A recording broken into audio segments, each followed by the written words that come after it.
Լեռնային Ղարաբաղը չի մտնելու մաքսային միություն, այս մասին այսօր հայտարարեց ազգային ժողովի նախագահ Գալուստ Սահակյանը, վերահաստատելով նախագահ Սերժ Սարգսյանի անցած շաբաթ հնչեցրած պնդումը։ Հիշեցնենք, երիտասարդ հանրապետականների հետ հանդիպման ժամանակ Սերժ Սարգսյանն ասել էր, թե Ղարաբաղը Հայաստանի հետ այդ միություն չի մտնելու։ Ով ասել, որ մենք Ղարաբաղում ենք մտնելու մաքսային միություն։ Այդպիսի բան չի եղել եւ չի էլ կարող լինել, որտեղ Ղարաբաղը Հայաստանի մաս չի այսօր կազմում, գոնե մեր օրենսդրությամբ, գոնե մեր պատկերացումներով։ Լեռնային Ղարաբաղը չի մտնելու մաքսային միություն, որովհետեւ իրավական տեսակետից Լեռնային Ղարաբաղը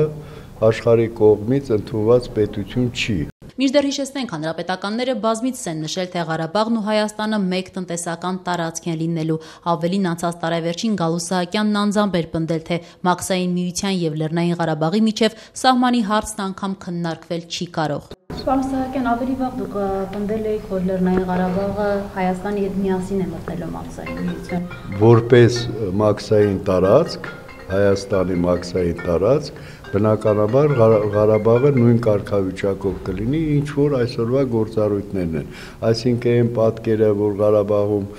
մաքսակետ կլինի եւ այլը, նման խնդիրներ չի կարող լինել։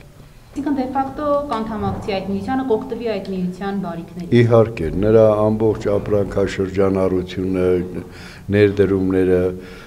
բոլորը ինչպես Հայաստանում, այնպես էլ Ղարաբաղում կլինեն։ Նշենք, որ Սերժ Սարգսյանի այն հայտարարությունը, թե Ղարաբաղը մեր պատկերացումներով այսօր Հայաստանի մաս չի կազմում, բավական մեծ արձագանք է ստացել։ Հետևաբար ազգային ժողովի նախագահին հարցրեցինք, իր պատկերացումներով նույնպես Ղարաբաղը Հայաստանի մաս չէ։ Ղարաբաղը մեզ համար այսօր հոգևոր արժեք է եւ մեր դիվանագիտության հիմնական թեման է եւ Հայաստանը որևէ վտանգավոր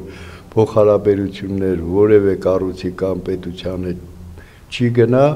եթե Ղարաբաղի խնդրին ինչ-որ մի բանով կվնասի։ Հայ հեղափոխական դաշնակցության գերագույն մարմնի ներկայացուցիչ Արմեն Ռուստամյանն արձագանքելով Սերժ Սարգսյանի այն հայտարարությանը, թե Լեռնային Ղարաբաղը մեր պատկերացումներով այսօր Հայաստանի մաս չի կազմում, Ազատության հետ զրույցում ասաց, թե ուզում է հավատալ, որ Սարգսյանն այլ բան է ցանկացել ասել, թերևս այն, որ Ղարաբաղը անկախ պետություն է։ Պատկերացում բառը մի քիչ այդ շփոթն առաջացնում է, հակառակը մեր պատկերացումով Ղարաբաղը Հայաստան է։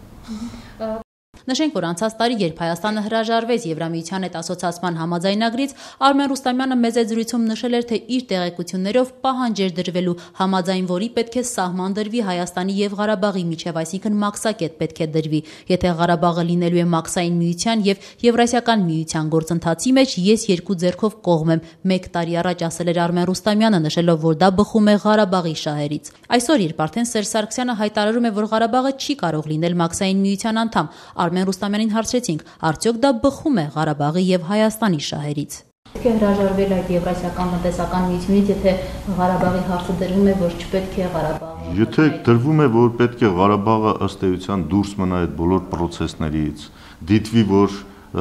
դա ի վերջո Ադրբեջանի մաս է փաստացի եւ այդ պատճառով նա չի կարող առանց Ադրբեջանի համաձայնության նույն տնտեսական տարածքում լինել եւ այլ, այսինքն դուրս է գալիս, որ սա դառավ մի միջոց, որով Ադրբեջանը իր մոտեցումներն ավելի ամրապնդեց,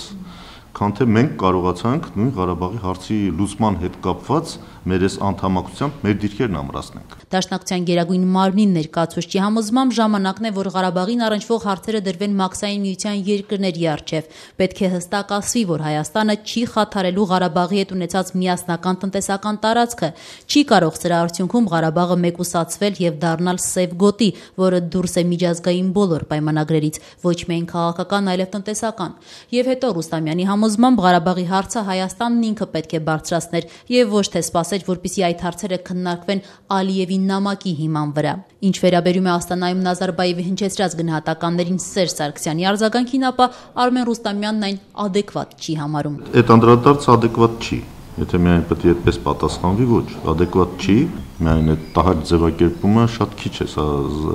միայն զգացական դաշտում գնահատականներ տանը, կարծում եմ շատ սխալ ճանապարհ է, պետք է բնականաբար ավելի խորքային, քաղաքական եւ հիմնավոր պատասխան տրվի։ Եվ մեր այս պահվածքը, կարծում եմ, այսպիսի հայտարարությունը շատ թույլ է, այդպես կիսատ պատասխաններ տալով, որտեղ որ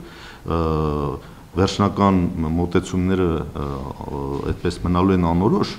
սա կարող է օգտագործվել մեր դեմ։ Այսպիսով Հայաստանի իշխանությունները պաշտոնապես հայտարարում են, որ Հայաստանը գնում է Եվրասիական միություն առանց Լեռնային Ղարաբաղի, սակայն պաշտոնական Երևանն առ այսօր որևէ պարզաբանում չի տվել, արդյունքում Հայաստանի եւ Ղարաբաղի միջև մաքսակետ դրվելու է թե ոչ։ Այսօր այդ հարցին անդրադարձել է էկոնոմիկայի նախարարը, ասելով, թե չի կարծում, որ մաքսակետ կդրվի։ Ճիշտ ձևակերպել չեմ կարծում։ Համենայն դեպս այսօր չկա մաքսակետ, մենք ոչ մի մաքսային գործողություններ Արցախի հետ չենք Արցախի հետ սահմանին չենք արել, չենք անում, կարծում եմ չենք էլ անի։